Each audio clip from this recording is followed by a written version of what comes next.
I may use empathy to manipulate. I may use empathy to have an influence. I may use empathy even against the other person. So that's a level of empathy just related to the fact that I know what you're feeling. If we are going to be that I'll never forgive that person, I'll never do this, we should keep in mind that there is somebody who I have to be answerable for. Welcome back. Before we went on the break, Shaykh Bilal Essen spoke to us about the various examples in the life of our beloved Prophet Muhammad ﷺ that demonstrated forgiveness, be it at the Battle of Uhud, be it at the time of the conquest of Mecca. Dr. Simone, we wanted to ask you, what have you seen in your study of leadership, looking at boardrooms and looking at corporates, where a leader practices a high level of empathy, the ability to not just feel for, but feel with, the ability to listen at the highest level, and then be able to either forgive, but also create an environment that then doesn't hold that against people and allows them to contribute to their organizations in the future as well? Well, first of all, I think it's important to define empathy because there are like two different levels of empathy. So empathy basic is the ability to feel or to recognize what the other person is feeling. Now we have more clarity about the neurological background that allow empathy through the discovery of the so-called mirror neurons. So just like that, when we see somebody doing something, it just, those neurons, they fire, and it's just like that we are living within ourselves what the other people is doing. That level of empathy is not related to forgiveness. The level of empathy is more related, I understand what the other is feeling, but then nobody tells me what kind of use I'm going to make of it. So I may use empathy to manipulate. I may use empathy to have an influence. I may use empathy even against the other person. So that's a level of empathy just related to the fact that I know what you're feeling. Understanding what you are feeling through my feeling, but still a level of, it's this very basic level. There's a second level, and when the heart intelligence gets in, it's not just that I recognize and acknowledge what you're feeling, but I feel compassion for you. So I'm really in your shoes, and I live what you are living, and answer for you. In that moment, it's just like there is no two eyes. It's not I and you, there's a we. So we are living the same things. So my experience, forgiveness is possible only where there is this we connection between people. It's not just understanding, it's just living the same thing together. So at that moment, it's just like this idea of separation dissolves. And then forgiveness is possible because I know by living what you're living that what you did was not probably against me, but was a result of a fragility, the result of a fear, was out of some vulnerability that's been touched, and it completely changes the game. So I don't see the whole thing from my gut perspective. It's so related, oh, this is against me, it makes me feel bad, or this is not my expectation. It's a completely different level where, oh no, I understand where this behavior comes from. I'm sorry for you that you have this fragility, that you have this fear, that you have this problem that pushed you to do in such a way. Shaykh Bilal Essen, of course, 1,000 things that come to our mind, running and racing into the various aspects of our Prophet Muhammad ﷺ's life. Shaykh Bilal Essen, what role does the heart play in the life of a Muslim? Dr. Danilo was saying was, just so beautiful with regards to forgiveness. I'll come to the role of heart, but I want to talk a bit about forgiveness and this concept of forgiveness and we, as opposed to looking at I forgive you, so I'm separate and you are separate.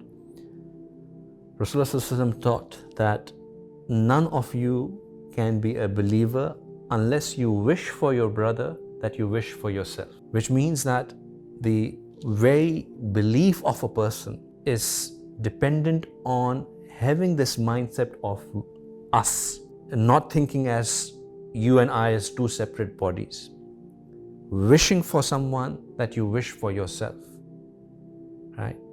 And that when you think like that, it is so easy to forgive, because you know that in that person's shoe, you could have easily made the same mistake. In that person's position, the same emotions could have come out of you, making the other person feel as you're feeling right now. And when you can think like that, when you can feel like that, it's very easy to forgive, because you too would want to be forgiven. And hence why there is such emphasis on forgiveness in our deen. There is a lot of emphasis on forgiveness in our deen. Rasulullah said that a strong person is not the one who executes or demonstrates his anger, but rather is the one who, even being on the right, forgives. Who, even being on the right, he forgives. Rasulullah said that we should forgive people's fault in hope that just as I am forgiving now, Allah will forgive my faults on the day of Qiyamah. It's a very profound hadith. This reminds us again that we too are vulnerable. We too have to go and stand in front of somebody. If we are going to be that, I'll never forgive that person, I'll never do this, we should keep in mind that there is somebody who I have to be answerable for. If I just forgive right now, there will be somebody much powerful on a very important day who will be forgiving me as well. Of course, we know our Prophet Muhammad said that anybody who forgives someone else will be like this with me on the day of judgment.